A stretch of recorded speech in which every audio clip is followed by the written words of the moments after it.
In chapter 13, we were introduced to the beast, but now we are introduced to the Lamb. Hello and welcome to Rooted Together, a podcast which aims to root you in Christ through His Word together. I'm your host, Charles, and today we are in Revelation chapter 14 with an episode simply entitled, beautifully entitled, The Lamb.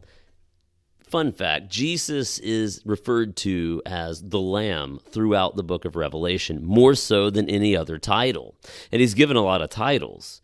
If you look through the book of Revelation, Jesus goes by many different names, but the name that is continuously given to him, or the most often given to him in this book is the Lamb. And so we see that he is the Lamb. And the Lamb overcomes the dragon and the beast. And that's important. We saw that a little bit in the last one where they are conquered by, or the dragon was conquered by the blood of the Lamb. And then these beasts rise up, and we think, man, that's scary, frightening. What do we do? Well, now in chapter 14, we have the Lamb and his holy ones. We're going to see 3 angels. We're going to see an invitation to worship in this chapter. We're going to see sin has been destroyed in this chapter. We're going to see that judgment has come in this chapter, and this calls for, as John will say it again, endurance and keeping the commands in faith in Jesus. Judgment flows in the streets in this chapter, and it's done so in the imagery of a wine press, and the grapes, the wine there being the blood of those who have opposed God, and his anger flows out into the streets neck deep. So, I mean, it's serious. God takes sin very serious. And our main idea for chapter 13 is this, that Jesus sits as king over the whole world. His kingship invites all to worship, to destroy sin, and judges those who do not worship him. You see, while the invitation to worship Jesus is open to all, if you don't, it's like you just live your life over there. There is judgment for not worshiping him. You see, you have to worship or be judged by him. There is no in between. He's the true king. Any other worship, any other allegiance is treason. And so our highlight is going to come in verse 7. And as we're reading through this chapter, I want you to really focus on verse 7, which says this. He said in a loud voice, "Fear God and give him glory, because the hour of judgment has come. Worship the one who has made heaven and earth, the sea, and the springs of water." You see, the reader just read about the beast and its bid to worship, this invitation the beast gives to worship. And now we're going to have another invitation. And we're going to see that many fall into the beast worship, and it's marked with sin and immorality. God's people, by contrast, are called to another form of worship. His appeal to the earth as the rightful and true king is to worship me in faithfulness and truth. You see, Babylon, representing the beast and judgment, is coming. This is both comfort and a mission for the church.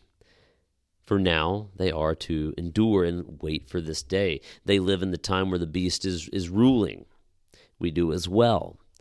The beast has power. Now, the beast being a real thing, I don't think it's a real beast walking around with a bunch of heads out there, but the spiritual reality that the evil forces, or spiritual demonic forces, are in the world, in calling people to worship, absolutely. We have the same problem. We're in this, but there is a call to worship Jesus.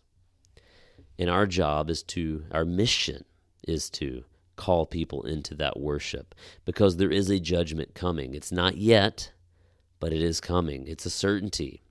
And the blood of that judgment will flow through the streets, and we want to call people into worship God in spirit and in truth and in goodness, away from the beast's evil worship.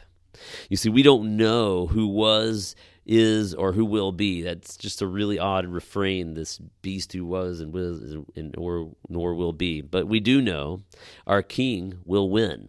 I don't know much about the beast. I find the grammar around that really difficult to understand, but what do? Latch on to what we know is true. Our king will win. That is true through the text.